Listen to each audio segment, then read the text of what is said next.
Assalamualaikum warahmatullahi wabarakatuh. Perkenalkan, nama saya Ega Miftah Nursyafitri dengan NIM 1901615, Prodi Pendidikan Bahasa Indonesia dari Universitas Negeri Padang, akan mempresentasikan terkait perbedaan kompetensi dasar dan indikator. Mata kuliah Perencanaan Pembelajaran Bahasa Indonesia diampu oleh Ibu Dr. Andes Hermawati Arif, MPD. Yang pertama yaitu pengertian kompetensi dasar. Kompetensi dasar merupakan perincian lebih lanjut dari standar kompetensi. Menurut Susilo dalam bukunya pada tahun 2007, halaman 120. Kompetensi dasar dapat diartikan sebagai uraian tentang keterampilan, sikap, pengetahuan siswa setelah mempelajari sesuatu pada pendidikan dan tingkat jenjang tertentu. Menurut Mulyana, pada tahun 2007 halaman 204 pada bukunya mengatakan bahwa untuk mengkaji dan menentukan kompetensi dasar mata pelajaran dengan memperhatikan hal-hal sebagai berikut. Yang pertama, urutan berdasarkan hierarki konsep disiplin ilmu dan tingkat kesulitan materi. Tidak harus selalu sesuai dengan urutan yang ada di standar isi. Yang kedua, keterkaitan antar kompetensi dasar dalam mata pelajaran. Dan yang ketiga, keterkaitan kompetensi dasar dengan standar kompetensi. Selanjutnya yaitu pengertian indikator. Menurut Darwinsyah, indikator pembelajaran adalah karakteristik, ciri-ciri, tanda-tanda perbuatan atau respon yang dilakukan oleh siswa untuk menunjukkan bahwa siswa telah memiliki kompetensi dasar tertentu. Sedangkan Elmuyasa mengemukakan pendapatnya bahwa indikator merupakan penjabaran dari kompetensi dasar yang menunjukkan tanda-tanda perbuatan dan respon yang dilakukan atau ditampilkan oleh peserta didik.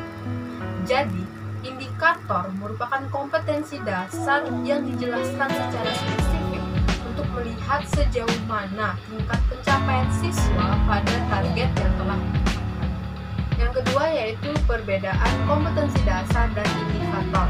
Kompetensi dasar dirumuskan untuk mencapai kompetensi inti.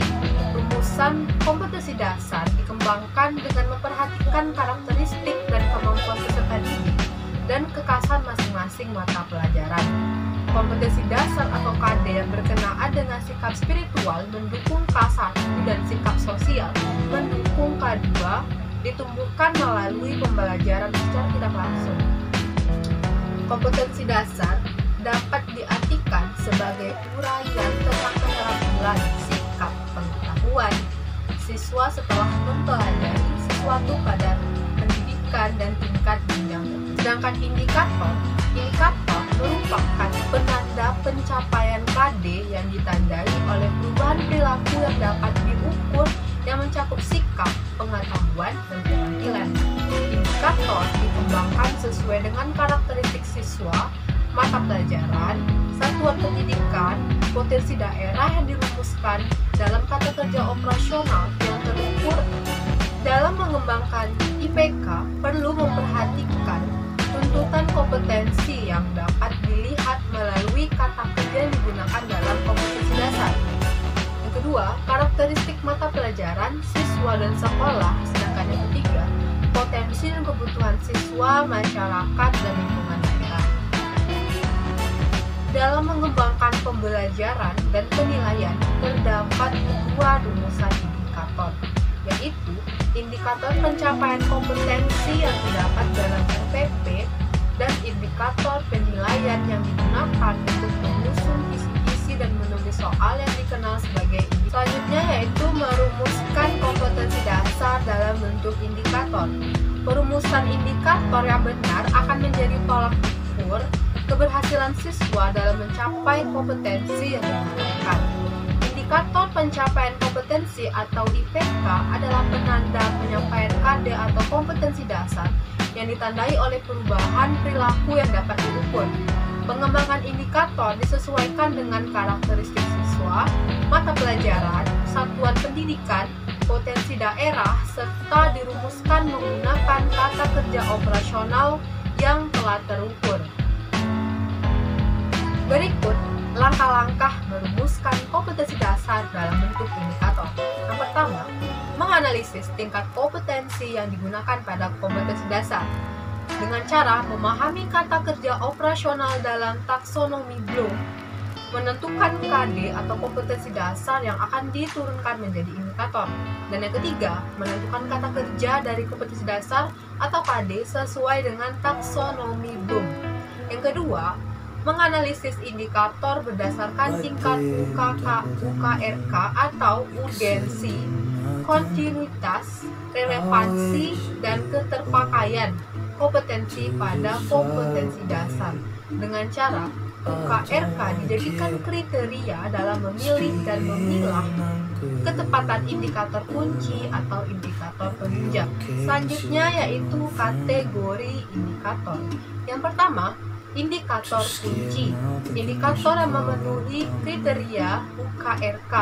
Kompetensi yang dituntut adalah kompetensi minimal yang terdapat pada kompetensi dasar atau KD. Selanjutnya, memiliki sasaran mengukur ketercapaian standar minimal dari kompetensi dasar atau KD.